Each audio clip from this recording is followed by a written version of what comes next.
So the day that the coin launched, My Hawk meme coin is live! I actually had, I think 2 podcasts that day. We were in California when it happened, and the guy that was in the room with us, the one that was like operating the coin, we noticed he was like pacing around everywhere, like nervous, and I was like, is that normal? Like, why is he acting like that? Because, you know, I'm doing podcasts, I'm not controlling the coin, but after all that and we finished all the podcasts, everybody just kind of went out of the room and they looked concerned, and I was like, what is going on? Like, I don't understand what's happening. And they're like, oh, nothing, you ain't gotta worry about it. I pull up my TikTok and the next thing I know, oh, yep, Haliey Welch is going to jail. And I was like, what did I do? Why am I going to jail, you know? It's done every single day. Like, it's normal at this point. Like, normalize it, you know? What? Hawk Tuah. Oh, the actual physical act of Hawk Tuah. Not doing Hey, what's up, guys? This is not an advertisement, by the way, but did you hear that about a year ago, we bought back our old show, All Gas, No Brakes? Remember, from 2019 to 2020, my first show?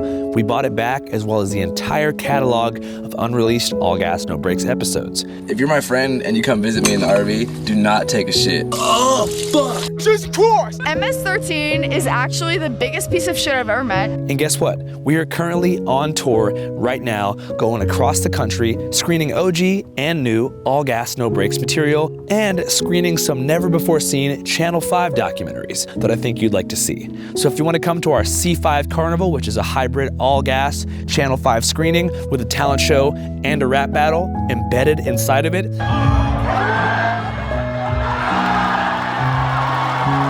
you should definitely buy a ticket right now at www.channel5.news. It's called the C5 Carnival. We're going to so many different cities. If you live in Tacoma, Washington or Seattle and are free tonight, there's a show at the Temple Theater at 7:30 p.m. with an after party at my dad's bar called Last Call in Seattle at 11. And if you live in LA and are free tomorrow, this Saturday, we have a show at the Wiltern featuring an IRL Crip Mac performance, among other things. And yes, he's out of jail and back in the field. Saturday night on Needwood Crip.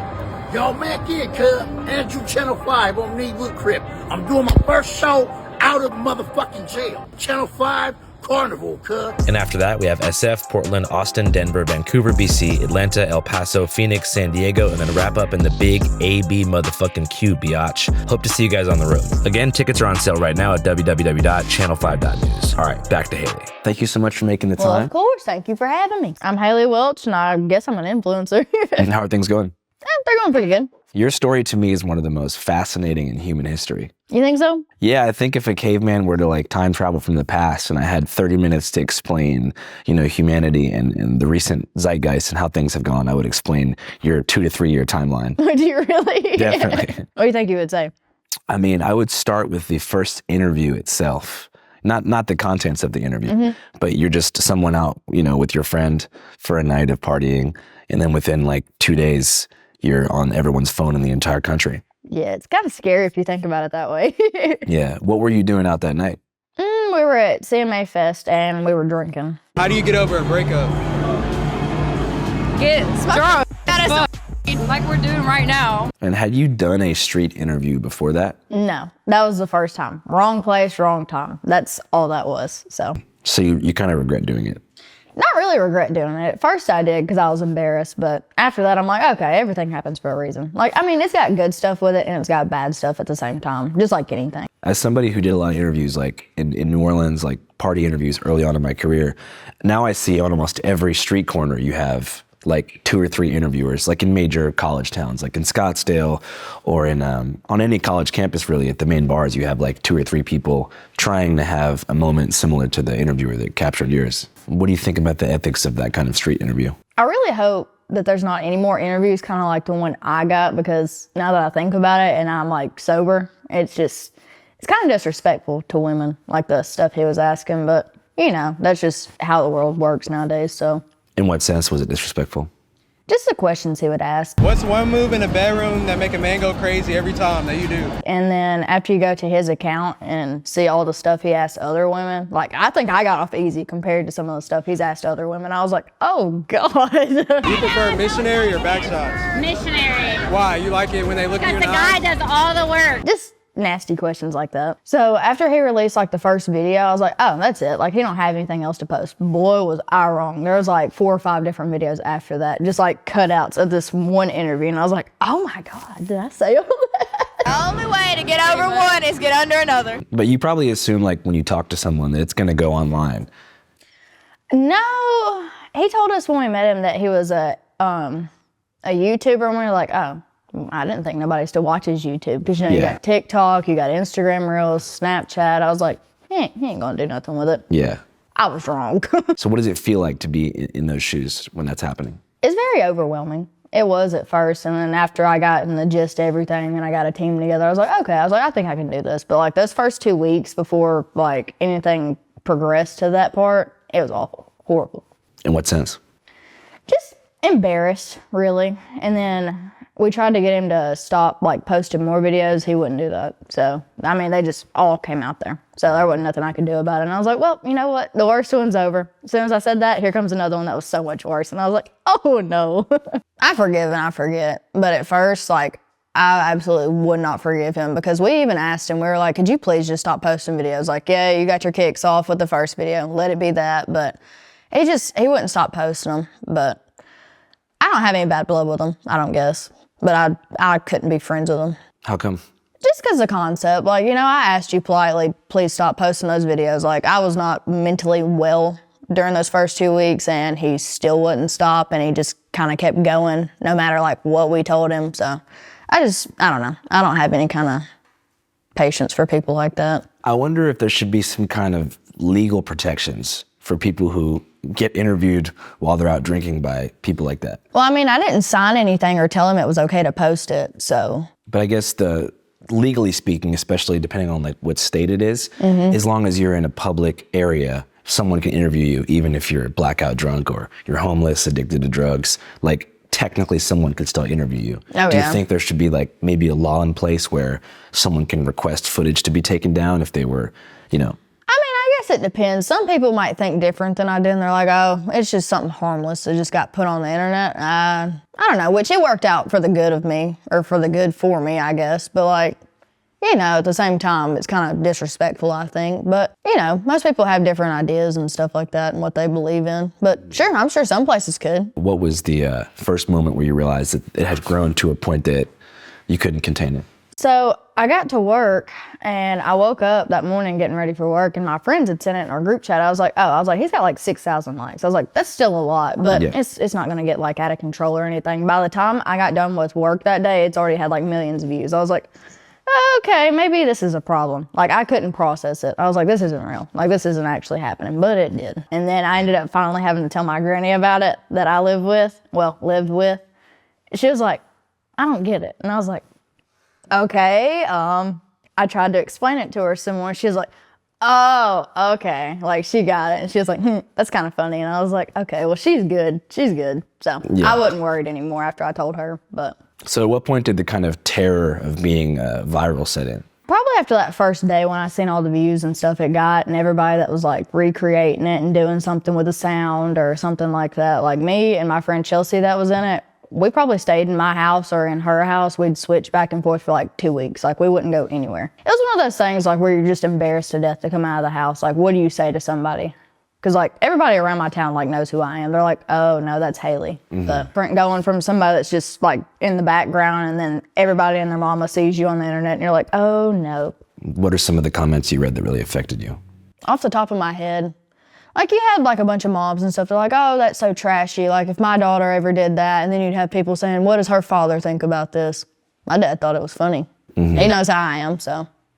Yeah, most people would just get stuck in like that stage 1 of embarrassment. But for you, I think it went so viral that you're now at this you're at this dilemma probably 2 weeks into the whole experience of like, do I just live like in the shadows for the rest of my life, or do I try to make a career out of this? Well, the thing that sucked about it, like, I was just gonna sit there and be embarrassed about it and let it pass. But then I seen all these women pretending like they were the girls in the video and they were making money off of it. And I was like, well, they're not even the ones in the video. So like, if they're making money off of it, I should too. I mean, there's no reason I shouldn't. So that's what I did. And how'd your influencer journey first start in that regard? It was a little overwhelming. Like, I don't know how long we had these tickets. Like, we were supposed to go see Zach Bryan in concert, and then he ended up inviting me up on the stage with him and everything, and it just started rolling right after that. Like, that night I was with Zach Bryan. The next night I met Shaquille O'Neal. Like, it was going, like, fast. Was that exciting? Oh, yeah, of course. Shaq is He's huge. Like, I don't think he'd touch the ceiling in here. Like, He's physically that large in person. Yes, he's ginormous. He's like a big teddy bear, though. He's a really nice guy. Did you have any other cool link-ups during that first period? Yeah, Wiz Khalifa. He come on our podcast, and he was really cool. Yeah, I want to hear about like the actual influencer journey. So whenever you first started, were you approached by like a Hollywood agency to start? Let's see. My best friend's mom, she was like, you need to get a lawyer and start getting stuff figured out. So that's what I did. And then he pointed me to the direction of my team, and then they got everything kind of set up. Like, they made me an Instagram account, just stuff like that. So the Talk Tuah podcast, how quickly did that start after the video went viral? I'd say, I don't know, about a month or two after. It was a lot of fun, too. I don't know, we just kept kind of rolling, and then the only thing that was bad about doing the podcast, most of them we done to, like, get a guest would be in California. I just got tired of getting up and going. Like, it's just so exhausting to have to get up every other week and fly to California and then fly back, and I'm more of a homebody. I've always been a homebody. You like Tennessee? Yeah, for the most part. You want to stay here forever? I guess so. I would. I couldn't live in California. How come? It's just too busy. Too busy. I cannot drive up there. There's people everywhere. I couldn't do it. You like the rolling hills out here? Yeah, it's nice out here, and everybody down here is just polite. Like, it's the South. Everybody, you can drive down the road and wave at somebody, and somebody's going to wave at you back. Like, they're just polite down here. You can go to California, and they won't do that. Especially in Los Angeles. Yeah. Whenever you were like going to LA and doing this podcast stuff, was there any particular like celebrity who reached out to you or anything like that you kind of couldn't believe? I think I was home when Lil Baby sent me a cowboy emoji, but I was like, what is happening? Like, that's so crazy. I still couldn't believe it, but we didn't really talk much. I think he messaged my managers for something, but I don't know. Well, Lil Baby historically doesn't talk much. No. Well, he does, but he's gone through a lot, so he has a hard time getting words out. Understandable. What did you and Lil Baby talk about? Nothing really. He just sent me a cowboy emoji, and I was like, no way. And he was like, I can't remember what he asked me. He asked me for, I think, my manager's contact or something like that. I don't know. I never heard anything back, but I couldn't tell you. What was the coolest experience that you had kind of coming up in that influencer world? I got to DJ with Shaq. It was a lot of fun. We got to do it in Nashville. He stepped on my foot. DJ Diesel did? Yes. Damn, that sounds painful. It didn't feel very good. It was a lot of fun, though. What was the strangest experience you had during that time? There's a YouTuber that showed up like 2 minutes down the road from my granny's house and was passing out like flyers with my face on it. It was like wanted. Wanted for what? I couldn't even tell you. Like, I have no idea. He was, have you ever heard of him, Frederick Bayer? No, I haven't. He's like, I think it's like an act he puts on, like where he's obnoxious, but he was literally 2 minutes down the road from my granny's house. It was like passing out flyers. He's like, yep, I'm here to kill Haliey. And I was like, okay. There to kill you? Yeah. How'd that make you feel? A little concerned about my well-being. That's about it, but I don't know. I had to figure out who he was, and I was like, okay, it was an act. Like, that's all it was, but. Being from Tennessee, does your grandma have a firearm? Who, my granny? Yeah. She's got a shotgun by the door. Okay, cool. So that probably let relax the fear a little bit. Probably ease the fear. It did. It was really hard to keep her contained in the house while that was happening, because she called me, and I guess she was the first one to find out, and she was like, where are you? I was like, what do you mean? I just landed. I'm at the airport. And she's like, oh, okay, well, there's some dummy down here at the store, and I was like, okay. Damn, how do you think you found out where your granny's house was? Most people, like Belfast, where I'm from, like, it's not very big. Like, there's not many places you can go at all. The name of the town is Belfast? Belfast, Tennessee. It's named after a town in Ireland. Yeah. I was just there. Were you really? Yeah. What's Ireland like? It's pretty cool. Belfast has a lot of tension because in Northern Ireland, it's technically still occupied by the British. So there's a lot of tension between loyalists and people who want Ireland to be united. So Did you go to a pub? I went to a bunch of pubs. What was the pub like? Just a bunch of dudes singing and drinking Guinness and They were pounding their singing? fists. Yeah. So moving back to the Talk Tuah podcast, what are some of the things you talked about on that podcast that you had the most fun discussing? Really anything. I like getting to know my guests. I think that was the fun part. Because, I mean, you got Wiz Khalifa. You know him for songwriting, smoking weed, and stuff like that. But I thought there was more to him. And there was. Like, he gave me some great advice. He was like, you got to be really careful, like, what you put your name on and all sorts of stuff. Like, there's so much more to him than just, like, what you see on the internet, you know? Yeah, well, that kind of bridges nicely to the next topic, which would be the Tuah coin. Oh, Lord. The whole, like, crypto, I guess, scandal that emerged based upon your likeness. Today we're breaking down the Tuah scam. Yeah, the Tuah girl launched a meme coin. That's just like a term they use, calling it a meme coin. It's really not. It's just always a scam coin. In your perspective, what happened there? In my perspective, I'd say that I got talked into doing something that I didn't know anything about really. But you got to be really careful what you put your name on. Like, I think people give me a lot more credit for that whole crypto scam than like I can actually pull off. They're like, oh yeah, she pulled this off. Yeah. I'm almost a 22-year-old girl. Like, you give me so much credit. You really think I can do that by myself? Okay. It's just one of those things. Like, I've never had a Twitter account until like we started doing a crypto coin. But it's just, I don't know, it's one of those things. And the internet will take something and run with it so far. I don't know, they just blow it out of proportion. Like, you'll have random people that never even put like $2 in the coin. They're like, oh, where's my money at? Like, you didn't even put money in it. Yeah. But it's just one of those things. Yeah, I mean, I kind of first gained like influencer status when I was around 21, 22. Did you really? Yeah, just through being a street interviewer. Mm-hmm. And one of the first things that happened in my career was I got approached by crypto dudes. Stay away from them. Right away, they were like, hey, how would you like to make an all gas, no brakes coin, an Andrew Callahan coin? And for some reason, like I just had this calling in the back of my head, like, stay away from it. Mm-hmm. Did you know any like people in that world prior? Well, they've always said that, is it Logan Paul? Or Jake Paul, one of the Paul brothers that's done it, but I didn't know what it was at that time. But I've always heard to stay away from anything coin related, like Bitcoin, crypto, anything like that. Stay away from it. So of course at first I was like, no. And then it got brought to me as an idea like, oh, well think about it this way. Like after you do this coin, like it's a good way to interact with your community. You can do this, you can do that with it. You can donate half of it to like your Paws Across America organization. Like you can donate so much of that to charity. And I was like, you know what? I was like, okay. I was like, that's fine. But other than that, it's not a good idea. And I'd advise anybody to stay far away from it. Who was it that first approached you and kind of talked you into it?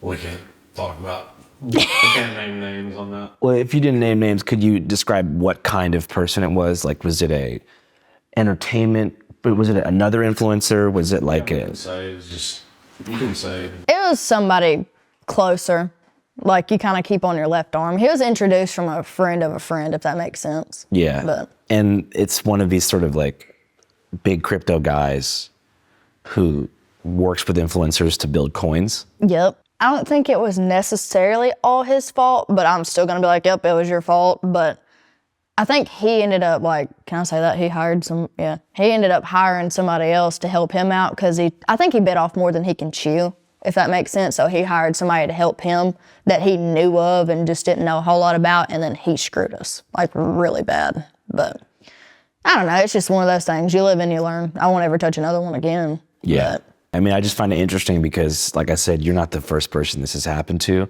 And I'm just curious about the mechanics of how these things work, like how exactly the crypto crowd is tied into the world of influencers, how they go about using them. Because the whole process is just convincing you to sign off on saying, you can use my face on this coin. Exactly. And that's all it was. Like, I did not control the coin myself. I'm not smart enough to do that. I don't know anything about it. But that's just one of those things, like you have your face on it, your name on it, and then somebody else runs it. I didn't have any part in it, but everybody and their mama thinks I did, so. What was the actual pitch that was made to you? Just basically what I told you, like, this is gonna be so much money, like you can donate half of it, like you'll have it for your charity, you can donate all of this. And I was like, okay, you know what, that don't sound like a bad idea at all. And then you can get to know your community, like your fans can interact with you.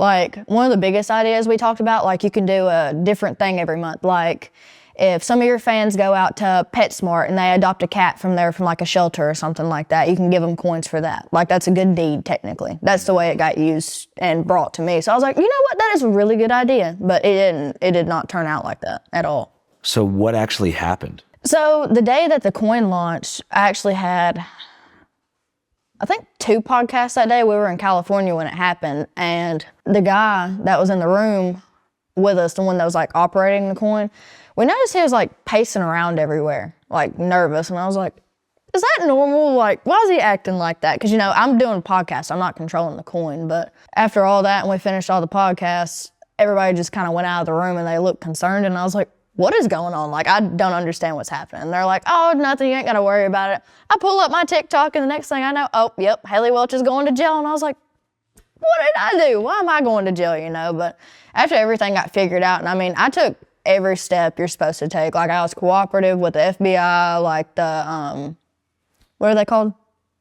The SEC, I was cooperative with everybody. I even sent my phone off for days and like had everything searched through there. And I'm sitting here talking to you, so I mean, I didn't do anything wrong. Yeah, I saw that you got cleared by the SEC. Yeah, like I'm good. But what about the other guy? DVD. Yeah. So that's still ongoing, but you're out of it. Damn, that must be a crazy experience. Oh, it's enough to traumatize you. Like I wouldn't come out of the house for like months. How would you compare like that second wave of I guess, shame to the first? It was worse than the first time because like this time I was starting to get like death threats and everything else. People telling me I owe them all this money, and I'm like, I didn't do this, and I'm sitting here and I'm the one getting hit for this. But it's rough. It's like one of those things like where if you come out of the house, you put your head down. Like it's just rough. Yeah, it was worse than when the video went viral. Oh yeah, 100%. It was just, I don't know. I don't wish that on anybody. What was the worst thing that happened in real life after that? It's just, not even for me. Like you see all these people that put in their money that they bust their ass at work to make, and then they put their money into this and they just lose it like for nothing after they trusted me. It's a terrible feeling, you know? Did people really lose a lot of money? I think they calculated how much was actually lost. It's hard to tell between real people and like actual crypto people, you know? It's hard to A tell. lot. It was like 200 grand or something. Yeah, it was like 200,000, but like I kept seeing stuff on TikTok like before we found out how much was actually really lost. Like I think 200,000 of real people's money got lost, and then the rest of it was like scammers and stuff like that. But that's, I don't know. I don't even know how it works. Like I have no clue how any of that stuff works. It sounds like how it works is the person who's in control of the coin will do some insider trading and then have people that he knows. See, that's where he got messed up at, I'm pretty sure. Yeah. The guy that ran it, so. So people will basically sell like shares or something like that, or tokens before the coin goes live, and they'll kind of all pull out and devalue it rapidly when that happens.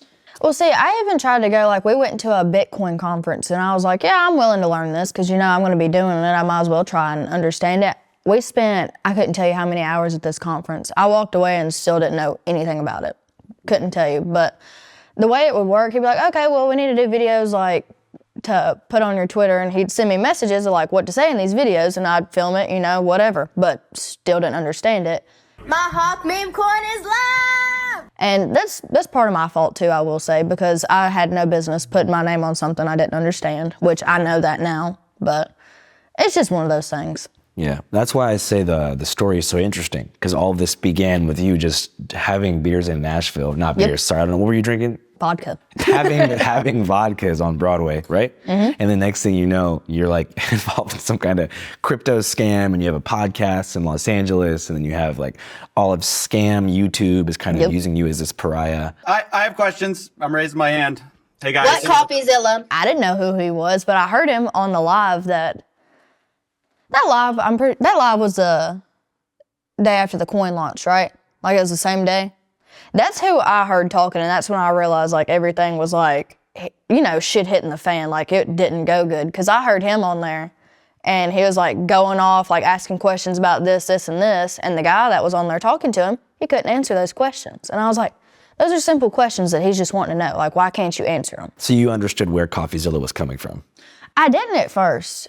Hey, this is one of the most miserable, horrible launches I've ever seen in my life. Okay, then why the fuck are you on? And then I did after, and I was like, okay, he's got a point, but like, he's barking up the wrong tree. Like, he thinks I did this, like full intent, knowing what's gonna happen. I didn't know anything about it, which, again, that's my fault. I didn't know anything about it, but I don't know. It was rough. Yeah, for sure. All right, so Haliey Welch is famously a homebody. In fact, she'd never even been on an airplane before going viral, which honestly, after another long red-eye flight, sounds pretty chill to me.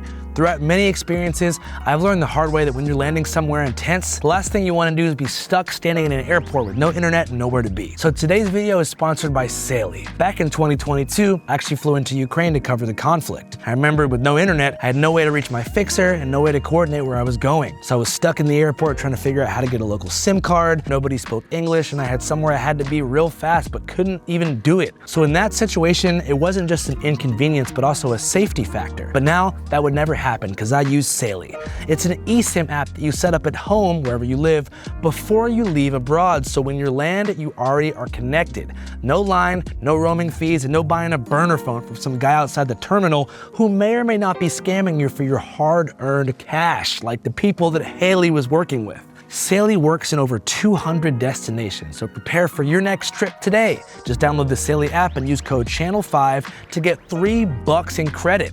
You can also share your referral code with friends and family, and you'll both keep stacking up credit for your next trip. Link is in the description right now. They also have the Haliey Ultra plan, unlimited data, airport lounge access, fast-track security, and advanced online security tools. Just scan the QR code on screen right here, right now. That's the easiest way to get started. And use code CHANNEL5 at checkout. Prepare for your next destination today. Download Haliey and travel like you actually know what you're doing. What did your life look like in the following weeks after this whole thing went down? Oh, I was scared to go home. Like, I had to go through the airport, and as soon as we landed, there was a guy that was like, I don't know, he was on the floor by the gates and stuff, and he was like, "Where's my money at?" And I was like, oh no, I just put my hood over my head and I got my shit and I got out of there. But it was scary, you know, because like people are losing their money, and I had all sorts of messages saying, "I'm gonna kill you, like I'm gonna kill your family, you're gonna give me my money back," and stuff like that. And like I don't have anybody's money. Like, and if I would have, I probably would be sitting in jail. But so somebody else has the money. See, that's the thing. I don't know. Someone that's not you has the money, if they have not already spent it. Right. Because I mean, once dark money goes a certain way, there's no way to trace it. Exactly. So literally every bit of that was for nothing. Mm-hmm. It was just, I don't know. Yeah, it wasn't good. Do you know if the scam victims have like tried to seek restitution from this group that was? There was what is that firm called? Civil lawsuit. So there's an ongoing civil lawsuit. Mm-hmm. It's a group. It's a class action. It's a group of plaintiffs. Oh, great. So there's a class action lawsuit happening with a group of plaintiffs who are suing someone who's not you to try to get their money back. Mm-hmm. And would you support these plaintiffs? Well, no, she's named in the suit too. You're named in this suit too? Yep. Do you think you'll be all right? I definitely do, because I mean, you can go through my phone, you can have it right now, there's nothing in my phone. To say more that Haliey and her lawyer cannot, the primary masterminds of the Tuah coin rug pull, according to a lawsuit filed by 12 plaintiffs who suffered a collective loss of $151,000, were 1. A Los Angeles man known as Doc Holliday, legal name Alex Larson Schultz, a cryptocurrency trader who initially proposed the Hawk token to Haliey, and 2. Clinton So, a software engineer based in Hong Kong who developed the trading platform called Overhere, which launched the coin back in the November of 2024. Like I told you, I was fully cooperative with the FBI and the SEC, and they're like, okay, well, you're good. I gave them everything on my phone, anything including keywords like meme coin, crypto, anything like that. They have every bit of it off my phone, so. Yeah. So after I got back home from California, like after everything with the crypto stuff, I can't even remember where I was at. I might have been at my boyfriend's house. I have no idea. But I got a call from my grand. She's like, Haliey, you need to come home. And I'm like, wow, what is wrong? She's like, there's 2 FBI agents at the door looking for you. And I was like, oh, okay, that doesn't happen every day. Because I'm telling you, we literally live out in BFE, like bumfuck Egypt. We have a dollar store in Belfast. That's literally all we got. So for them to come all the way from Nashville down looking for me, I was like, oh shit. And I was like, I'm gullible too. I believe everything off the internet. I was like, I'm going to prison. I was like, that's where I'm going. You know what? I got to thinking about it though. I was like, maybe I'll meet Todd Chrisley. I was like, maybe everything will be fine. Whatever. But she told me on the phone, she was like, yeah, and there's one here that's really good looking. And I was like, okay, Granny, you know, whatever. And she's like, I'd let him handcuff me and take me off. And I was like, your grandma said that. All right, Granny. So when I went for my interview after we got it called and set up, you know, in Nashville with the FBI, and I was fully cooperative, you know, talked to them, told them everything, named names, whatever. I told him, I was like, my granny wanted you to stay at the house with her. And he was like, me? And I was like, yeah, you. I was like, she thought you looked good. But it tickled him to death. He was red-faced. Do you think he was willing to engage your grandma in that kind of manner? No, he's probably smart not doing it. He'd be big around that damn fireplace over there. She can cook really good. So your grandma's got some fire in her. Granny's got some fire in her. And how did that conversation with the FBI go? It went really good. Like, I mean, as good as you could expect it to. Mm-hmm.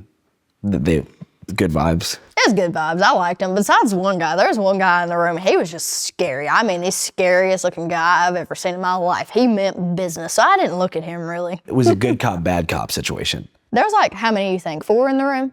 4? Yeah, there was 4 of them in the room. Everybody's good vibes besides this one guy. What'd you ask him? I walked in, they were all like saying their name and their occupation, and we're just walking down the line like, some FBI. So I started to make a little joke with them, like tell them my occupation. So I hit him with a little Kelly Black, little plumber, and he just looks at me. He didn't say anything. I guess I didn't find him funny. What do you think was the most like gotcha hardball question that the mean FBI agent asked you? He asked me a lot of like in-depth questions like about the crypto coin, and I was like, I just looked at my lawyer because I don't know what any of that shit means. So I was like, what does that mean? And he'd have to explain it, and I was like, nice. Like, what's a confusing phrase that he said? Like, he asked about something in a phantom wallet, and then he asked about, there was types of coins, I guess. I still couldn't I'm telling you, I have no idea. Like, types of coins, I guess. Like, how much this one's worth, like 1 cent. This one's worth like 5 cents. I don't know. I don't know anything about it. I have no clue. And it seems like you really don't know. No, I'm dumb as a bag of rocks, so. I don't think you're dumb. I just think you don't know about crypto. I don't. Which makes you smart. Exactly. That's what they told me to. And I was like, thanks, I guess. Because how many of these crypto bros could build a bed spring? Exactly. You're exactly right. Or one that goes in a vending machine, you know. You have I can do real that. domestic manufacturing skills. That's what I'm saying. Wait, the vending machine spiral? Like the one that would release a Nature Valley bar onto the basin? Yep. You made those? Not necessarily make, like we'll make them where I worked at, and then I would check like the dimensions and stuff on them, and then I hated doing that. It was terrible. But then my part, like where I actually worked like full time, I done shipping. Like I'd pack out so many in a box, and then we'd ship them out to wherever they're going. Did I send my phone off to them or the SEC? The SEC, yeah. Yeah, I ended up sending my phone off for like 4 days while I was in California to the SEC, and then it come back, which I didn't have any notes or anything on it, so I don't know. And I'm sitting here talking to you, so I guess I didn't find anything. Whenever you got cleared, were you like, yes? I knew it was going to be cleared because I didn't have anything to do with it. Besides, if they would have looked in like mine and my brother's messages, I was like, yeah, fuck that stupid fucking crypto motherfucker. Besides that, there's nothing in there about crypto. So. Despite being technically cleared by the SEC, Haliey says that news story got very little attention and that online hate continues to persist in the way it had before, which altogether has had an extremely negative effect on her mental health. You know, you go from like everybody in the world just loving you to pieces, and the next day they're like, oh, yep, she needs to die. We're going to take all her money. She took our money and stuff like that. And it's bullshit, really, because, like, I didn't do it. Like, you can look at me sitting here and you're like, yep, she's a crypto scammer. She took all the money. Yeah. Like, it's just one of those things. What did that teach you about humanity? The internet is a cruel space, I will say. But isn't it strange how it can reinforce positive self-image and just as quickly It can do anything. Everything can change with like snap of a finger. It don't take long. Especially, you know, you had probably not even realized it, but become dependent on like positive dopamine rushes from social media. Yep. Having a podcast, I'm sure there was some people like saying negative shit. Like, oh yeah. I saw stuff like your 15 minutes is almost over. And I saw like the seeds of cruelty begin to be planted. People were like, Haliey, you're gonna have to make an OnlyFans soon. Like, time's coming to a close. Like, exactly. Shaq's not gonna have you at his next DJ Diesel set at the Bellagio in Vegas. Think of something new. So I saw that kind of resentment begin, and then it just seemed to reach a boiling point. So do you think that people are fundamentally good? I'd say some are, but I think most of it comes from people being so easily influenced because of internet. That's really all it is. They believe anything they see on the internet. It could be AI. It could just be something fake somebody posted. They'll take anything and run with it. I mean, that's one of the biggest problems in our world, I think. So going back to the whole viral fame thing, the internet has this weird thing they do where they love to make regular people famous. They want to bring you up into the limelight. But once you're there for too long, you start, they hate you. You start collaborating with people that are like, you know, on the celebrity tier. They start resenting you and wanting almost to bring you back down. Yep. I have a theory it's because all fame and desire for fame is rooted in fear of death. Existential anxiety about impermanence makes people want to seek fame as the closest thing to immortality. So they want to feel like you being famous is an avatar of them having some sort of value because they see themselves as someone like you, someone on the street. They build you up, but once you're in the sky, they're on the ground being like, we got to bring her back down. This has gone too far. Or they'll be like, oh, we made the wrong one famous. Like, I see that a lot, and I'm like, okay. Well, you did it. Like, I'm here because of you. When did you notice those, like, her 15 minutes are up comments starting to hit? Oh, that was like as soon as it started. Like, I've got those plumb from the point, like, all this even happened. Like, her 15 minutes will be over, like, next week. Don't worry about it. She won't be here by then. Okay. Like, it's, I don't know. Is it supposed to offend me? Like, I mean, I'm grateful for everything that, like, has happened and everything. And, I mean, if it stops, it stops. Like, what can I do about it? Mm-hmm. Like, I'm just glad I got to do more stuff in the last 2 years of my life that people will do in their entire lifetime. And I'm grateful for that, you know? That's good you look at it that way. Mm-hmm. So even if you never had a career in social media again, you'd be happy just to have lived these 2 years? I'd be so okay. I'd be so okay with it. Like, I got to go to Hawaii, I got to go to London, I've got to go so many different places. I even got to go to Bora Bora last year. Like, that's crazy. I wouldn't go back, but. I don't even know where that is. French Polynesia? Yeah. Okay, somewhere over there. South of Hawaii. Yes. So, like, yeah, do you plan to, like, engineer a big social media comeback, or are you just gonna chill? I still post here and there, don't get me wrong, but I don't know. I'm okay with posting. Like, it's something fun I like to do. Yeah. Did the whole crypto scam controversy have a super negative impact on your fan base? It definitely did. Like, I still get comments all the time about it, but I think it's like, mostly it's bots, I think, because nobody really cares anymore. Like, they'll forget about it. Somebody else will do it, like, again in the next week, and they'll haze on them, so. Yeah, I guess you'd kind of either have to wait it out, or you would have to really attack it head on. Exactly. It's just one of those things. Like, I can't sit there and comment back to every single person that comments, oh, crypto scammer, where's my money, and stuff like that. But really all it is, they just want a response or it's a bot. That's all it is. Mm-hmm. Would you respond if you could? I do, for the most part. When I see people comment, I'm like, I don't have your money. Or, like, I'll joke with them or something, and then they're so nice after. Like, they just wanted you to respond to them. Like, that's interesting. I had somebody comment on my thing, I think it was on one of my threads the day before yesterday. I was going back and forth with him. Yeah. He put a picture of the Epstein files on there, and he was like, I know you're in this picture somewhere. Where are you? I was like, I'm flying the plane. And then he was so nice after. Like, that's exactly, I don't know. So you think even your biggest haters just want to be heard? Yeah, oh yeah, of course. Mm-hmm. That's how most of them are. But then sometimes you will get a grade A asshole that's just, being an asshole for no reason. Did you try to relaunch the Tuah podcast after the whole controversy? Yeah, I tried to, and it just, I don't know, it wasn't as fun. Like, we started doing it in Nashville instead of California, so I wouldn't have to travel as much. It just, I don't know, it just wasn't as fun. Kind of burnt out, really. Mm-hmm. But I think we took so much time off not doing it, I just couldn't get back into it, Yeah. Are you going to consider, like, going back to working a regular job? If I ever had to, yeah, I would. I'd love it. I'd love to go back to my old job. I enjoyed it. At the Spring Factory? Oh, yeah, it was peaceful. There's maybe, like, I don't know, 15 of us in there. I had my own corner to myself, and I'd sit there all day by myself, and I'd work at my own pace. It was nice. It was meditative. Yeah, I liked it. Did it pay pretty good? No. No, by no means. I brought home maybe $400 a week, if that. But I had insurance come out and then taxes. But I don't know. It's doable. Like, I could have lived off $400 a week. I got all my bills paid, and I had like a little change to get me a snack during the week. But other than that. And like, so what are you doing for, money nowadays? Let's see. I have my fanfics. Fanfics? Yeah. What's fanfics? Like, you can post pictures of yourself on there. You can talk to people all day, but like, I think they got to pay you to talk to you too, don't they? Yeah. That's pretty cool. Maybe we should do that. Do it. And that's enough to like meet the Spring Factory? Oh yeah. Level of revenue? Plenty. That's cool. Did you see those tweets that went viral like over the past couple of days that said you had an OnlyFans? Yeah, I heard something about that. Not true. No. I don't think I could ever do OnlyFans. Yeah. I mean, this is so weird to say. You got to have something to sell before you can get on there. I'm nothing but back. So, I mean, they can leave me out of that shit. So, like, it's crazy because that tweet went viral. Yeah, people expect me to turn around and do that. Like, after everything's ended and, nobody wants to see me on the internet no more, they expect me to just jump on OnlyFans, make a quick buck, and be done with everything. I don't want to do that But at they all. don't know that you're a true American and you're down to go back to the Spring Factory. I'm so okay with that. Like, you just don't even understand. I had so much fun going to work. How much of your like future on social media and in the digital content world do you think depends on the outcome of the class action suit?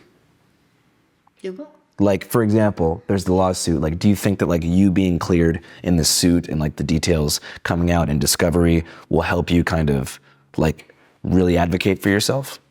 Not really. I mean, everybody's had months worth of hate and shit. They've commented all over my posts and stuff. They've already got it out. Like, it's just one of those things. And I don't know. They all believe, like, I can't change somebody's mind. If you really think I done that, then okay, that's your opinion. I can't change that, you know? Yeah. It's just one of those things. Goes back to what I was asking is like, is it a better idea to just wait it out or like wait for more details to come out in the suit and like make a video and be like, you see, like, it was this guy, it wasn't me. I think my thing is, I'm just done talking about it. Like, I've talked about it and talked about it and talked about it. Like, I can't make you understand that I didn't have anything to do with it. Like, I had something to do with it, yeah. I was gullible and got talked into it and put my name on it, but like, as of like actually having control of the coin and doing that to people, I didn't do that. So this is, right now is the final word on it. Mm-hmm. And so is there anything else that you wanted to say about that in particular? Not really. Like I told you, I've talked about it so many times and I've sat here and told so many people, like explained to you just like how I did them, you know, like how everything folded out and how it happened. Like, I can't stress it enough. Like, I didn't have anything to do with it besides putting my name on it and being gullible. But the next question I wanted to ask you is, what advice would you give to someone in your shoes who went viral, maybe by accident, maybe on purpose, and they're popping off, they're doing collabs with different influencers, and they get approached by a crypto guy, a crypto bro, or a crypto company? I'd tell them, run as fast as you can and don't sign anything that you don't understand or you don't know how it works. Run as fast as you can. And what about to somebody who is walking down the street after a night of drinking and they see a guy with a microphone about to ask them about their body count? You know what? Hell yeah. If you want to answer it, answer it. If you don't, that's all you. But if you want to answer it and have a good time, you go for it. But what Might bite you in the ass, though. I will warn. Maybe there's going to be so many inappropriate street interviews in the next couple decades, we're going to have to apply blanket amnesty across the board in the year 2050, where it's like, if you did an interview before 25, that cannot be factored into your job application. Would you support that legislation? I mean, sure. Yeah. I mean, they just passed something now to where if you're a felon, you don't have to check the box anymore in certain states like California. Really? Yeah. So you can be 25 years out of prison, you can get a good job at the library, no worries. Even if you're a felon? I think it's nonviolent felons. Okay, nonviolent felons. Okay, I'll take that. So, no regrets? No, I don't think I have any regrets. I mean, like I told you, I've got to do more in this last 2 years of my life than some people will ever get to do in a lifetime. So I'm just grateful to be where I'm at. For those looking to support Haliey without engaging in fan flicks or subscribing to any other social media content, she'd like for you to support her charity, Paws Across America, a canine adoption service that rehomes pups in need, among other things. Yeah, so I have a charity called Paws Across America, and it's where I go and I can like go to PetSmart and I'll have the shelter I'm going to visit send me a list of stuff they need, and then we'll go. Or if we don't even donate stuff to them, like from PetSmart, like they'll message us and be like, oh, like any kind of donation will be fine. And I'll be like, okay, we'll send them like whatever they're asking for, if not more. Like send them that out of the account, and they'll do that. Or we'll go and we'll make a whole day out of it, and we'll vlog it, and we'll go and buy stuff from like PetSmart and donate it to them. It's nice. Like you can get to go. I'm tenderhearted. I don't like seeing all the sad stuff, but that's something I want to do. Like after I retire and everything, like later on, not right now, but I want to have an animal sanctuary and take a bunch of animals and stuff in that don't have homes or they're like deaf, blind, anything like that. If you became the first female president, would you abolish all kill shelters? Oh yeah, 100%, 100%. Well, what would you do with the surplus of lonely dogs? Oh, I'd take them. See, I want to buy like 100 acres. There'd be millions of them. Yes, I want to buy like 100 acres and have it fenced in and just turn them out every day. Turn them out? Mm-hmm. You know, where they can go and play. Gotcha. Not like turn them out like into the world, not like that. No, not like pawn them off to bestiality guys. Yeah. There was they recently uncovered a bestiality compound near my hometown of Seattle, Washington. What is that? A bunch of dudes were fucking cows at a big barn near my hometown of Mountain Lake Terrace. Some of them were high-ranking professors at the local college, caught in the act. Cow gangbangs. But they're all in jail now. Would you recommend death penalty for dudes like that? Or do you think you'd recommend a more rehabilitative Swedish model of incarceration? I feel like death penalty is too kind because they just get it over with and they don't have to suffer anything. So I'd say probably life in prison. Life in prison with maybe... No sunlight. No sunlight. You don't need to go outside and you get 1 meal a day. That's it. Beef. How many dogs do you have right now? I have 2, but I will end up having more. Yeah. I had a foster puppy last week. So I got my first foster puppy last week, and I had her for a day, and then she got adopted the next day, and I was a wreck. So I don't know if I can do that again. Yeah. It was rough. I adopted a pregnant dog, and she had 6 puppies, and we had to send them off for adoption. That was a tough day. Yeah, it's rough. You think dogs are better than us? Yeah, 100%. Because, I mean, you can have some mean dogs here and there, but, like, you don't have dogs killing people. You don't have dogs robbing banks. You don't have dogs just doing anything that a human can do. They can't say nothing hurtful either, so. What's the worst thing a dog can do? Probably piss on your couch. Mine have both done it, and I'm like, oh, no. But. Do you think that having animals around helped you navigate some of these tougher times? Oh, yeah, 100%. I think I talk to my dogs more than I do my boyfriend. Because, like, I mean, he works all day long, and I'll just hang out with him at the house. I have ducks. I have 7 ducks. I have 2 cats that I rescued. And then I have a Great Dane and then a miniature weenie dog, so. How did you guys meet? Oh, yeah. How did we meet? Sonic? I wouldn't even say that. Sonic Drive-In or a screening of the Hedgehog film? Like the drive-in. Okay, but got it. that's the first time I ever met him, but I knew him through one of my best friends. They're cousins. Chelsea, the one that was in the interview with me, her and her sister that were both best friends with, well, not him, me, I was best friends with him. They introduced me to him like Nice. years ago. How long have you guys been together for? Going on 2 years. So right around the time this thing first cracked off. Yeah. What's your nickname? Pookie. No way, that's you? I love you, Pookie, forever!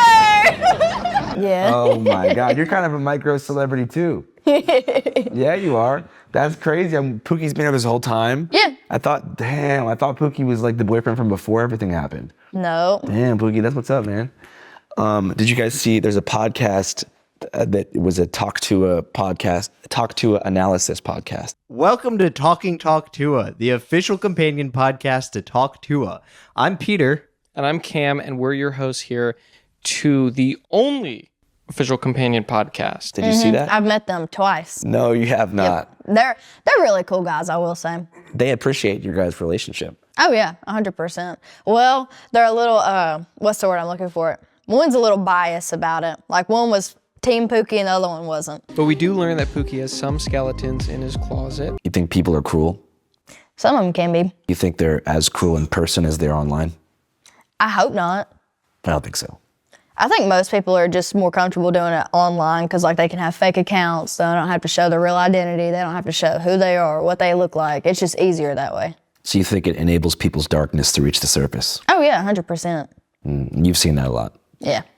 So you think the internet was a good thing for humanity? If I could just toss my phone away and never have to get on internet again, like, TikTok, well, I can't live without TikTok. I don't have to make TikToks, but watching TikTok, I like watching TikToks. But now, anything else like Instagram, Twitter, anything like that, I can 100% live without. But do you think humanity and human beings would have been better off without modern technology? I don't know. It has plus sides and it has like downsides of it too. Like, oh, you can look up how to cook a roast on the internet. Like, sure, that's something good.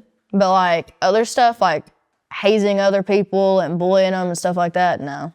But I feel like everybody gets so easily influenced by things they see on the internet, it like freaks them out. Like the Epstein files, like stuff like that. Like I wonder if some of the stuff I've read on there is even true. Yeah. Which I'm sure some of it is true, like all the stuff that they did, but like little bitty details like, have you seen the intestines part? No, can you tell me? Oh God. So evidently the people on Epstein Island, they like killed babies and ate like their shit out of their intestines. I swear to God, and it tastes like cream cheese. I swear to God, that's what it says on there. Like it's stuff like that where I'm like, is that even true? I just didn't think you were gonna say ate their shit. I don't think it's funny to eat babies. That's what I'm saying. Because you think they eat a different part of the baby. That's what I'm saying though. But like it's little shit like that, and I'm like, are they just that sick, or is this like just some bullshit somebody's come up with? Well, I wonder all the time. I think the government, not to get too crazy here, but a lot of times they'll like take some real information and they'll drown it in like stupid Crazy conspiracy shit to make it all seem stupid. Exactly. So like was Epstein trafficking people to powerful kings abroad and stuff? Yeah. Were they eating the shit out of babies' intestines, as an act of satanic worship? No way. I don't know. There's I don't way know about more it. pedos than there is dudes down to eat baby shit out of intestines. Well, that's what I'm kind of thinking too, because like, who in the hell would just wake up one day and be like, yep, I'm going to try that today, and it's going to taste like cream cheese? Well, I guess maybe there's an element of like peer pressure among the ultra rich. Like a rich guy's like, we all do this. Like, this is normal for us. Yeah, I don't think that's normal. Yeah. Where did you read that? TikTok. I'm telling you, TikTok shows everything. And then they'll have stuff to like back it up. There's a disease you can get, and Epstein had it before like he died, like where the side of his face swelled up and he had bumps all over it. But you get that, what is it called? It's It's some kind of disease you get when you eat other people, like it's a real disease. Oh, like a post-cannibalistic syndrome? Yes, something like that, but it's a disease you get. And he had it on his face, and I was like, okay, they might be onto something here, but I'm gullible. I'm gullible too, so I can't really say anything about believing shit off the internet. So you think TikTok is like the biggest place for misinformation? Yeah. What's some other stupid shit you've seen on there? I see a lot of stuff. Like, mostly it's about the Epstein files. But, like, then you'll see, like, real stuff that's happening. Like, what we were just talking about a while ago, like, all the bombing and stuff in Mexico right now because the cartel leader was killed. I'm sure that's, like, actually happening. Totally like, happening. 100%. Totally happening. I don't know. It's hard to tell because, like, AI looks so real. Like, there was a video, I don't know if you've seen it, and it was, I seen bunny rabbits and I seen deer. But they were jumping on a trampoline. I thought it was real for, like, 3 weeks before I found out it was AI. I was like, oh, look at them bunny rabbits jumping on a trampoline. Who broke the news to you? Yeah, there's no way six does are getting on a trampoline. They're just sitting there in a group of a circle and just jumping up and down. Yeah. And it's the same trampoline the rabbits were jumping on. It's just... Gender question. Do you think that you would have gone viral if you were a man and you were referring to spit on that thing with reverse genitalia? You think a guy would go viral if he was like, I'm gonna spit on that thing? Or you think people would just be Probably like, not, because I don't think women would look at that and be like, yep, that's appealing. I don't think so. Okay, so what would a man have to say to reach your level of virality? You know what I think would go viral? If men acted like men. There's so many men in the world now that they want to be the woman in a relationship. Don't worry, I'm not looking at you. I know you like the back scratches. Don't worry. He's like, fuck. But you know, like, if they were just like how men used to be, like showing up to a woman's door with some flowers, opening the car door for her, just stuff like that, you know, being a basic gentleman, you know? I feel like that'd be something good. What do you think men want to do nowadays? They want the women to put in all the work and like chase them. Yeah. It appears that some men and boys, particularly in the early Gen Z demographic, have also opted out of the dating market altogether in favor of joining insular, pornography-fueled online subcultures like the gooning community. Last week, we sent our new correspondent Steph Dagg out onto the front lines of Goon World to document an event called the Gooniversary, a candlelight vigil honoring the life of Nautica Malone, an Arizona man who tragically took his own life after being caught and filmed allegedly exposing himself in the drive-thru queue of a bikini barista in Tempe. Here is a preview of that footage. Say his name! Nautica! Say his name! Nautica! Nautica's death is bigger than 9/11. This was a recurring incident that all the girls were aware of. You killed that man. Nautica was a gooner. He's left behind by his wife and 2 kids. Do you think they consider him a goon lord? I think they view him as a loving father that did a radical thing. I want to be just like my father. He was a gooner himself. You know he did it in that parking spot. No shit. That's messed up. I analyzed that video over 1,000 times. That man had pants on. Have you ever exposed yourself in a drive-thru? No, but I probably will in my future. You killed that man! You killed that man! Acting like it's a joke is damaging for everyone involved. The spirit of the Gooner was really all around us. I can't go! I can't go! I can't go! I can't go! If you'd like to see our complete, uncensored, and full documentary at the Gooniversary, head to our Patreon. I'll put the link in the description of this video. As many of you guys know, we are a completely independent news organization that is primarily powered through your $5 monthly Patreon subs, which allow us to be free and cover the things that we want to. All right, back to Haliey Welch. So you feel like men have lost their traditional masculinity? I'd say so. Like him, he'll go and get me flowers here and there. Like just stuff like that. Yeah. But I feel like men nowadays, like they want you to get them the flowers. The women got to plan the dates. Just stuff like that. It shouldn't be that way, I don't think. Yeah, that's what's kind of weird is like a lot of the red pill masculine culture is saying shit like that. Mm-hmm. It's like, don't ask her on a date. Have her ask you. Say no. Or they'll ask ChatGPT. Like, why are you asking ChatGPT how to go on a date? Oh, shit. Like, it's stuff like that. I'm like, it's really not that hard. But according to some, dating, chivalry, and other acts of foolish gesture maxing are a complete waste of time that steal precious time away from looks maxing and other male self-improvement techniques. While Steph Dagg was filming at the Gooniversary, I was also in the field at a streaming mansion in Fort Lauderdale, Florida, interviewing Kick's top creator, Clavicular, and things, surprisingly, really didn't go that well. Not one, question about looks maxing? There's been so many questions about looks maxing. I probably asked you about looks maxing like 40 times. That video is also up right now in its raw form on our Patreon. A lot of shit to offer over there. All right, back to Haliey again. So your life online, will it continue forever? It might continue for a few more years, but, I feel like once you get to a certain age, that's when you're like, Do I really need to be on social media? Because, like, at that point, it's kind of weird, I think. But What do you want to live for in general? Like, are you really family oriented? Is that something you'd want to do? I'm sure, maybe. I like gardening. Yeah. I like to garden. I'm sure later on, like after we get married. Sorry, I hope you plan to get married because I just said after we get married. Sure, later on, I'm sure I'd be down for it, but not right now. How old are you now? I'll be 22. What's today's date? Anybody know? No one knows. Next month, March 11th. Okay, cool. Yeah. Yeah, because like a lot of people have this anxiety about like not starting a family before 30. Like I'm 28, I'm kind of feeling it right now. Are you married? No. See, look at you. Okay, that's a little concerning. See, reinforcing judgmental tropes. No, I'm not being judgmental. Now I'm just thinking of doing speed dating for you. Well, I have access to potential girlfriends, but they don't like my traveling lifestyle. Well, it's just something they gotta understand though, because I mean, this is your career. Like, that's something you gotta get up and go do, you know? I mean, I get it, because I mean, I've had to do it, but Yeah. it gets hard after a certain part though. Yeah. I will say, it does get hard, but Well, the road for me will never end. You know, I want to be like a traveling journalist my whole life. we need to find somebody to travel with you. That's true. And I got just a friend for you. Do you really? She loves to travel. And what's the best thing about her? You said you're 28? Yeah. Is that old? She's funny. No, Okay. I'm older than Chelsea. She'll be 22 in April. Chelsea from the Talk Tuah podcast? Mm-hmm. Shit on that thing? Shit. I'm telling her you said that. She'd die. That'd be perfect. I watched all the episodes. Did you? Fuck yeah. Channel 5 Live Worldwide, Hollywood and Vine. Fuck the authority, Channel 5 News. Channel 55. We don't fuck with custers. And 5 is the best number. It's just one of those things.